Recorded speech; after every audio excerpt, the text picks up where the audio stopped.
Good morning बच्चों। मैं Usman Gani sir Muse high school YouTube में आपका स्वागत करता हूं। हमने आगे की वीडियो में कविता 9 कुत्ते की सीख इस पद्य कविता का सार शॉर्ट में हमने समझा और उसका भावार्थ गुजराती में हमने समझा। आज हम इस वीडियो में यानी कि पार्ट 2 में कुत्ते की सीख इस कविता का सरल अर्थ में हिंदी के साथ कविता को पढ़ेंगे और कविता के उसके अर्थ को भी सरल अर्थ के भावार्थ में हम उसको समझेंगे। तो यहाँ पर हम कविता जो है उसके कवि है रामधारी सिंह दिनकर जी। बहुत ही सुंदर कविता, यहाँ पर एक अच्छा मैसेज देने वाली यहाँ पर कविता है। तो कविता को हम पढ़ेंगे यानी कि उनका पठन भी करेंगे और उसके सरल अर्थ में हम उसको समझेंगे। पंक्तियाँ हैं। वन में एक घनी झुरमुट थी जिसके भीतर झाकर खरहा एक रहा करता था सबकी आंख बचाकर। तो इन दो पंक्तियों में कवि रामधारी सिंह दिनकर जी कहते हैं कि एक वन में एक स्थान पर पास पास घनी झाड़ियाँ थी। इसके अंदर एक खरगोश छिपकर रहा करता था ताकि वह किसी की नज़र में न आए। फुदक फुदक फुगनिया घास की चुन चुन कर खाता था। देख दूर से लोगों को झुरमुट में छिप जाता था। वह फुदक फुदक कर घास की कोमल पत्तियां जो होती है वह पत्तियां चुन चुन कर खाता था। लोगों को दूर से देखकर झाड़ियों में छिप जाता था। एक रोज आया उस वन में कुत्ता एक शिकारी, लगा छानने सूंघ सूंघ कर वन की झाड़ी झाड़ी। वहां पर एक दिन उस वन में एक शिकारी कुत्ता आ गया। वह जंगल के छोटे मोटे जानवरों को खाने के लिए वहां की एक एक झाड़ी को सूंघ सूंघ कर छानने लगा। आखिर वह झुरमुट भी आई जो खरहे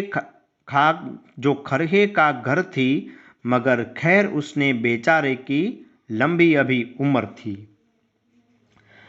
कुत्ता अंत में उस झाड़ी के पास भी पहुंचा जिसमें यह खरगोश रहता था, लेकिन कुशल यह हुआ कि बेचारे खरगोश की उम्र अभी लंबी थी। कुत्ते की जो लगी सांस खरहा सोते से जागा देख पीट कर खड़ा काल को जान लिए यहां से भागा। हुआ यूं कि कुत्ते की सांस का स्वर सुनकर खरगोश सोते से जाग पड़ा।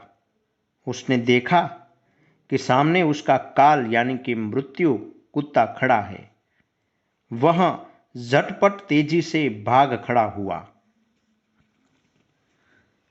झपटा पंजा तान मगर खरहे को पकड़ न पाकर पीछे पीछे दौड़ पड़ा कुत्ता भी जोर लगाकर। 4 मिनट तक खुले खेत में रही दौड़ यह जारी। इतने में आ गई सामने घनी कटीली झाड़ी। तो हुआ यूं कि खरगोश के भागने और कुत्ते की उसे पकड़ने की कोशिश करने की यह दौड़ 4 मिनट तक चलती रही। इतने में सामने एक कांटेदार घनी झाड़ी आ गई। तब तक खरगोश ने एक लंबी छलांग लगाई और वहां उसने घनी कटीली झाड़ी में छिप गया। कुत्ते ने इस इधर उधर सूंघा और अंत में निराश होकर वहां से लौट गया। भरकर एक छलांग गया छिप खरिहा बिहड़ वन में। इधर उधर कुछ सूंघ फिरा कुत्ता निराश हो मन में। एक लोमड़ी देख रही थी खरहा बिहड़ वन में। इधर उधर कुछ सूंघ फिरा कुत्ता निराश हो मन में। एक लोमड़ी देख रही थी यह सब खड़ी किनारे। कुत्ते से बोली मामा तुम हो खरहे से हारे। एक लोमड़ी किनारे खड़ी होकर यह दृश्य देख रही थी। उसने कुत्ते से कहा, कुत्ते मामा, तुम खरगोश से हार गए हो। इतनी मोटी देह लिए हो फिर भी थक जाते हो, वन के छोटे जीव जंतु को भी न पकड़ पाते हो। उसने कहा, तुम इतने मोटे ताजे हो फिर भी दौड़ते हुए थक जाते हो, तुम जंगल के इन छोटे छोटे जीव जंतुओं को भी नहीं पकड़ पाते हो। कुत्ता हंसा, अरे दीवानी, तू नाहक बकती है। इसमें है जो भेद उसे तू समझ नहीं सकती है। मैं तो दौड़ रहा था केवल दिन का भोजन पाने, लेकिन खरखा भाग रहा था अपनी जान बचाने। कहते हैं सब शास्त्र, कमाओ रोटी जान बचाकर, पर संकट में प्राण बचाओ सारी शक्ति लगाकर। कुत्ते ने कहा, अरे मैं अपने भोजन के लिए खरगोश के पीछे दौड़ रहा था, जबकि खरगोश अपनी जान बचाने के लिए भाग रहा था। तो सभी शास्त्रों का यही कहना है कि अपनी जान बचाकर ही रोटी कमाना चाहिए, अर्थात अपने जीवन निर्वाह के लिए अपनी जान को खतरे में नहीं डालना चाहिए, पर जब जान पर बन आए तो अपनी पूरी शक्ति लगाकर अपनी जान बचानी चाहिए। तो इस तरह से कुत्ते ने लोमड़ी को उत्तर दिया। तो विद्यार्थी मित्रों, यहाँ पर हमने कविता का पठन भी किया और उनको सरल अर्थ में समझा भी। कविता का सार हमने पहले की वीडियो में भी समझा था, आज भी हम एक बार समझेंगे। जंगल की घनी झाड़ियों में एक खरगोश वहाँ पर रहता था, जो घास की कोमल पत्तियाँ खाकर वहाँ झाड़ियों में छिप जाता था।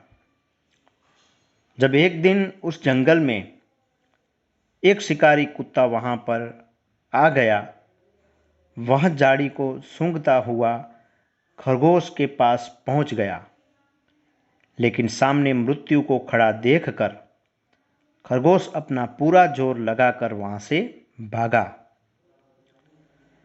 वह कांटेदार घनी झाड़ी में छिप गया। कुत्ता निराश होकर वहाँ से लौट गया। कुत्ता अपने भोजन के लिए दौड़ रहा था, जबकि खरगोश अपनी जान बचाने के लिए वहाँ से भाग रहा था।